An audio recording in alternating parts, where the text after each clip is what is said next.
del fracaso terrible de la selección mexicana. El ciclo mundialista hay que medirlo en la totalidad del ciclo, no nada más por un solo partido. ¿Martino fue culpable de todo? Tampoco. Porque hoy para que esto en funcione, tu conferencia hubo varias indirectas a Martino. No, para nada. Yo a Jata le tengo un agradecimiento y un reconocimiento. Pero lo aguantaste demasiado cuando perdió 3 partidos seguidos con Estados Unidos. Perdóname, John, lo dejaste solo en el aeropuerto, lo mandaste al matadero. ¿Cómo creerte que realmente estos cambios van a ocurrir? Una persona toma las decisiones, que es el señor Emilio Azcárraga. Quiero traer al que sea, ¿eh? Hay que ir con el señor Emilio Azcárraga y él te va a decir sí o no. John de Luisa, president of the Mexican Federation, and Miguel Arriola, president of Liga MX, on the Fútbol Picante hot seat last night on ESPN down in Mexico after announcing their proposed plan for sweeping changes in Mexican soccer. This, of course, on the heels of Mexico's worst World Cup performance since the late 70s. This all revolves around 6 key points. It starts with eliminating the repechaje, so no more wild card into the playoffs. That'll take the postseason down to 8 teams from 12. Next, a reduction in foreign players in Liga MX from 8, which it is now, down to 7 per team. In the future, a return of promotion and relegation. That, of course, with an asterisk. We'll discuss that in a little bit. Also in the future, the end of multipropiedad, which is where one ownership group has multiple teams. Plenty of examples of that in Liga MX. We got a prize for the team with the most points over both seasons, the Apertura and the Clausura, so imagine a supporter shield. And last but not least, a renewed focus on exporting players to Europe. For more on this, thrilled to welcome into the show none other than Mauricio Pedroza. Mau, great to have you with us here on Fútbol Américas. Happy New Year's and feliz aniversario. Congratulations. 4 years of Ahora o Nunca working with Herculez Gomez. Yes. You deserve a medal. I had the under on those 4 years. I absolutely had the under. It's great to be back. I don't know if you're allowed to say Happy New Year in February, but I'll take it, Seb. Coming from you, I'll take it, my man. It's good. It's good to be back. There he had it. He had the under, but Don Vegas, who always knows, he had the over there. All right, so let's get to the 6 reforms, shall we call them, for L3 into the future and their potential impact. See if you're buying or selling them now. We'll start with the first one. Eliminate the repechaje. That would mean no more play-in games. Only the top 8 make the postseason. Right now, 12 of 18 teams make the Liga MX postseason. Now, you buying or selling? Yeah, I am buying. That's actually a good measure. I mean, the problem is how did we end up having 12 teams in the playoffs, right? That's the first question. But the fact that they're gonna correct that at least has to be a positive. So I am buying. We have stated many times that allowing 12 teams to be in the playoffs, it only creates a mediocre system. And that's what Liga MX has been for the past 2.5 years. So at least there's something positive there. Going back to having 8 teams participating in the playoffs, I'm buying that. That's actually something good. Yeah, this is what you need to do, Seb. You want a more competitive league? Well, start out with getting the driftwood out of what is the big show. There's a reason they had the repechaje, with the same thing they're going to tell us about all these other mechanisms. There's a reason for it. There is no reason anymore. You saw that it was good for business because more teams were involved in the playoffs, et cetera, et cetera. That goes out the window. This is bad news for a few teams and one of the big teams in Chivas, but yes, eliminate it. Yeah.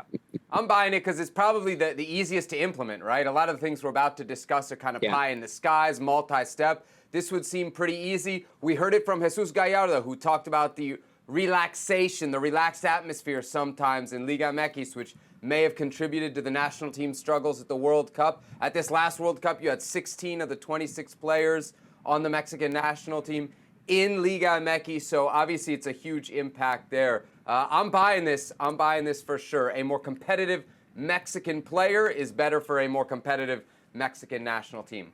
All right, next up on the list, a reduction in foreign players, guys, in Liga MX. Instead of allowing 8, now only 7 would be the maximum allowed. Mau, are you buying or selling this as an important change for Mexican soccer? I am selling. That doesn't change anything. Though that number is the number of foreign players you're allowed to have on the field. but are they gonna also reduce the number of foreign players that you can have in your roster? Yes. They did not answer that question. And I think that's the biggest question. I've always said it's not about quantity, it's about quality. Why are you allowing not only so many foreign players to come and play in Liga MX, but so many bad players that are actually being a factor why a lot of the youth system, the form system of some clubs are not having more players in the first division. I don't think this is something that will have an impact on the quality of play, on the level of Mexican players. I think it's just talk, but it means nothing. I am selling. Yeah, it's not only because you mentioned the quality, but it also is the quantity. If you go from 8 to 7, you're only reducing one player that's allowed on the field. Now, what you said, quality, you're right, Mao. You look at the Premier League, you look at getting a work permit in the UK, not just any foreign player can go in and get a work permit. There has to be of a certain quality, a certain percentage of national team games, et cetera, et cetera. Why is this important? Because Mexican players don't have the same liberties as, I'll use the American for this example, to go out and be exported, to go and play abroad. So they depend on Liga MX for that development. Elsewhere, you could have a double passport, okay? Like you, maybe if you're in the States, you can play in a system like Major League Soccer that may be keen on exporting. USL that could export. We've even seen the college system export. There are so many different ways, so many different avenues for a player in the States to go abroad than there is for the Mexican player. The Mexican player depends solely on Liga MX. So this is very important. Interesting, right? When you talk about just how many players, foreign players there are in Liga MX, it's been a talking point for a long time. Minimizing that number, maybe getting more opportunities, to say, for the Mexican players. But this seems very, very minimal. And Mao, to your point, I was looking this up. Like, I picked the team out of the air, maybe because I work with Herculez. I picked Puebla, right? Because we think of America and some of these other teams, Tigres, Rayados, as the big spenders. I looked at Puebla's roster. They had 13 international players. So to your point about it's not just the game day roster, it's the roster spots. Puebla's out there. They got 12 or 13 international players. Where are the Mexican guys going to find work? Don't forget Veracruz a few years ago had over 20 international players. Yeah, exactly. And what happened to Veracruz? They don't exist anymore. So there you have it. In our hearts. All right. It's a lightning rod here in the United States. What about Mexico? Promotion relegation. They want to bring it back. As I mentioned, with an asterisk. You're going to need at least 4 teams to meet first division criteria before promotion relegation returns. Right now, there's only 1. There could be more announced in May. So for now, it's a hypothetical. But Mao, buy or sell the return of promotion relegation as a fix for Mexican football?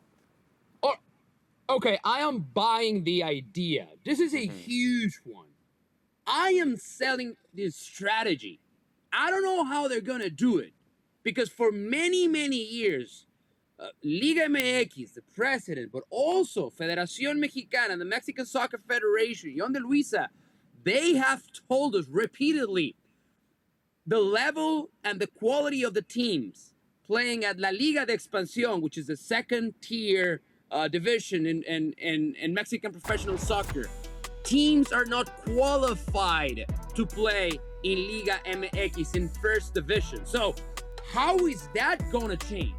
As of right now, there's only one club that actually qualifies as being financially and in terms of sporting healthy enough to be a part of Liga MX. So the idea is great. Yes, of course we need promotion and relegation. But how are you going to achieve that if there's no clear path for those teams to be sustainable once they get their place, once they get their spot in Liga MX? So yeah, I'm buying the idea.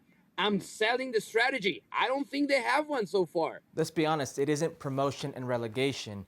It's application and acceptance. It's what it is here, because Mao is trying to tell you about how they need to be financially solvent. Okay, fair.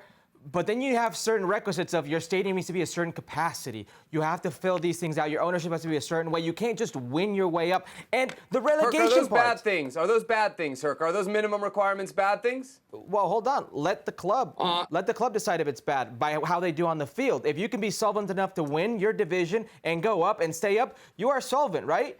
Now, this is where it's not a real promotion relegation. We focus so much on the promotion. What about the relegation? Un consciente, a percentage over 3 years determines who goes down. That is only protecting the weaker clubs in how they do on the field, but they're strong in brand. That's what it's doing. Yeah, You're protecting the brand, but you're not really helping them out because they don't do well in the field. So it goes both ways, Seb. Let's not just sell it as promotion. Also sell it with the relegation. This percentage over 3 years, it's not good. Go ahead, Mal. I mean, I'm going to agree that the percentage is not ideal. I don't think that's the worst part. Here's the worst part. Let's go back and look at the teams that were relegated. What happened in those stances?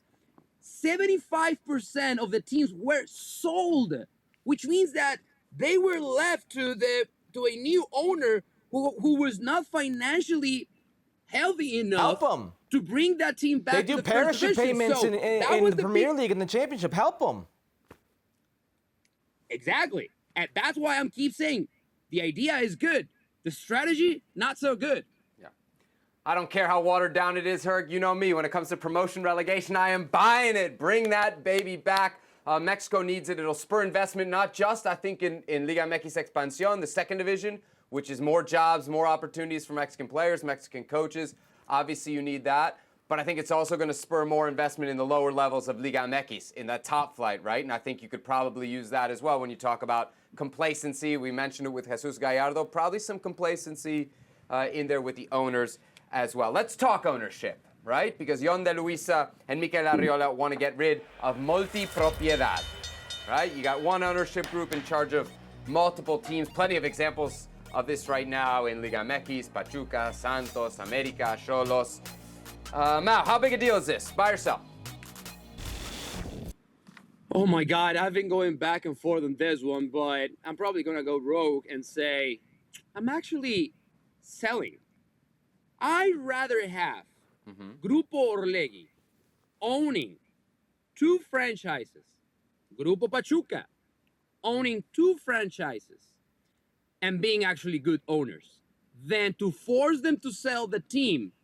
And that team's probably going to go to someone with a lot of money, but not the expertise, not the know-how to make that team better.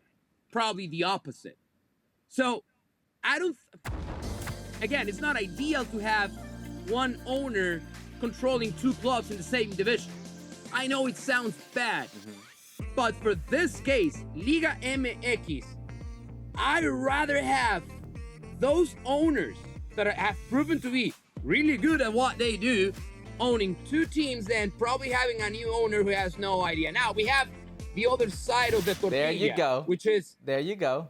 Grupo Caliente, that they have owned Tijuana for a long time. They were champs, now has been one of the worst teams in Liga MX, and also they own Querétaro, which is about to disappear. So again, that's why I was going back and forth. In the end, I'm going to say sell, just because. Buy the idea of ending multipropiedad because it opens up a can of worms. I mean, right now we've had no cases where there's been an instance like one team may get relegated and they face on the final match day the team that they own, and then you're like, whoa, there's a lot of suspicious activity going on here. That's one. You just leave yourself open for conspiracy theories or foul play, which is never good. 2, the other side of that coin, which Mauricio just mentioned. Yes, it'd be ideal to have good owners. Grupo Orlegui, good ownership. Grupo Pachuca, good ownership. But the other side of that coin is, what about when it's not a good ownership? And those teams have a say, those ownership groups have a say and a vote when it comes to league things and the national team. That's a controlling share. That is a vote. That could be dangerous. I'll buy this for Liga MX. I don't know that I'm buying it for like a huge impact on the national team. That's what I say there. Is it important? Yes, maybe for the league, but I don't know. You got Grupo Caliente in that committee for the national team. Yeah. You've got Yeah, you and got not Grupo Grupo Orlegui. Pachuca. They're out. You got Grupo Orlegui in there as well, and Grupo Pachuca wanted nothing to do with it. So take your own conclusions. Okay. All right. So multipropiedad on the table. Will it be on the table in the future in Liga MX? We will find out. There's going to be a new trophy, or at least a new prize, one that goes to the team with the most points over the Apertura and Clausura regular seasons combined, so basically a supporter shield. Also a cash prize. Mao, you buying or selling this? I am absolutely selling this. I mean, I was just wondering how they came up with this idea, right? So these are all top executives who make millions and millions of dollars in salary. I could just picture the meeting, right? At this luxury hotel, a lot of good meals. I mean, good drinks, good meals, and they're like, and someone probably went like, you know what? Probably what we're doing wrong is we're not crowning a third champ. Why don't we don't have another champion in Liga MX? How do we do it? Yo, just give another trophy to the team that makes the most points after 34 games. Wow, what a great idea. That is exactly what Mexican soccer needed. How did we not think of this before Qatar 2022? This is probably one of the worst ideas, unless your name is Santiago Solari. Because otherwise, Santiago Solari would be a legend in Mexican soccer. America fans would love this. Think about this. Who is selling here? Well, Liga MX is selling. And what they're selling you is the idea of becoming Major League Soccer. When you listen to Mikel Arriola, when he goes on TV and he talks about what is good and what is not, he brings up Major League Soccer a lot. He brings up the model of they're trying to copy Major League Soccer and everything, and that's not a good thing. That is not a good thing. And this is a supporter shield. That is what they are trying to sell you. The idea of, because all it's gonna give you is un reconocimiento. It's gonna be like, here's the award. Here it is, a financial little premio. Oh, and also, guess what? You could be placed a little higher come League's Cup. That's it. It's not an actual star on your chest. More of this. You think it'll be like supporter shield in MLS, how we kind of disrespect that all the time? Isn't there the President's Trophy, President's Cup in the NHL? That's almost like a curse for the team with the most points. Yes, Mal. I'm willing to bet my other thumb that you're going to have a huge sponsor for that trophy. I'm willing to put my one remaining thumb on the line that there's going to be a big sponsorship for that Santiago Solari trophy. Mikel Arriola has also mentioned it could be a ticket into the soon-to-be-named tournament between CONMEBOL and CONCACAF. So maybe there's something else to go along with this cash prize that you get for having the most points over the Clausura and Apertura. Next up, and last on the list of reformations for Mexican soccer, the renewed focus on exporting players to Europe, which would include partnerships with European clubs and leagues and incentivizing Mexican clubs that sell. Mao, it sounds interesting. Are you buying it? Yeah. No, I am selling it. I have in my hands, I'm joking, of course, but the Constitution of the European Union. And I cannot find the article in which you can become a European national or citizen just because Mikel Arriola asked for it. It's not that simple. And I thought he was a lawyer. How are you going to do that? Are you really trying to tell us that you're going to go to every single parliament and ask, please, for Mexican nationals, could we reduce the number of years that he or she need to live in that country to get that passport? Reduce it from 5 to 2 just because we want to have a better national team? I mean, again, good intention. This does not depend on Mikel Arriola or the clubs or the owners. This is actually a legislative issue that is not going to be that easy to achieve. But hey, I mean, you miss the shots you don't take, right? So why not? Wayne Gretzky, Michael Scott. You're absolutely right here. And let me give a little more context here to what Mao was talking about. Mikel Arriola goes on international TV, and he starts saying, South Americans, if they spend 2 years in the parliament, they spend 2 years in Europe, they have an agreement where they can get a UE passport or comunitario. He wants to change these laws. Then he goes in the same breath and says, we need to minimize the way we have the secondary market. We need to ask owners to accept less on the back end, allow these players to go. But he won't tell you how or that they've said yes to said idea. He throws out these vague little explanations and just saying, we hope to export more. To Mao's point, it just doesn't happen that way. You guys are selling this, but we're buying it as the most important thing that can be done, right? If it was actually done, we would say buying. The reason I can't buy is because I'm looking around and I see what happened. We saw Cesar Montes go to Espanyol. That seemed to be a struggle to get that deal done. We see Tigres buying Diego Lainez, bringing him back. right? So taking a player out of the European pool. We see America, I don't know what they're doing, trying to maybe buy or bring in Kevin Alvarez, remember, to sit Lara on the bench, a young Mexican player. We got Cruz Azul not selling Antuna to Greece when the offer seemed to be there. So we have all these clubs who are supposedly on board to help with the exportation of Mexican players. I just named the big boys, and they're the ones holding them back, Mao. They're the ones holding them back. You know how you do it? You put a cap on how on the transfer fee for Mexican players within Mexican clubs. Yeah. If you're able to put a cap on that, then you're helping. Then you're telling Tigres, hey, or Rayados, you won't be able to pay $10 million for a player like Rodolfo Pizarro. Cap, $5 million. Maybe there's an offer for a European club that is $6 million. And then Pachuca or Chivas probably go, okay, I'm not selling Rayados because the most that they can pay is $5 million. I can get $6 million from another club in Italy. I'll send Rodolfo Pizarro to Italy. So if you do that, if that's a plan, I'm buying. But they're not gonna go against their own wallets. That's what it is. End game around here. And just to put things in perspective, the one player that actually went abroad, Cesar Montes, Mao, is that not the highest transfer in La Liga so far this window? You know what? I think you're right. Yeah, I haven't spent much. I did not have that research, but I think you're right. I think you're right. It goes to show you, even when they went, it's still not going at market value. Well, thank you very much for watching ESPN on YouTube. For more sports highlights and analysis, be sure to download the ESPN app. And for live streaming, premium content, and let's not forget as well, ESPN FC 7 days a week. Subscribe to ESPN Plus.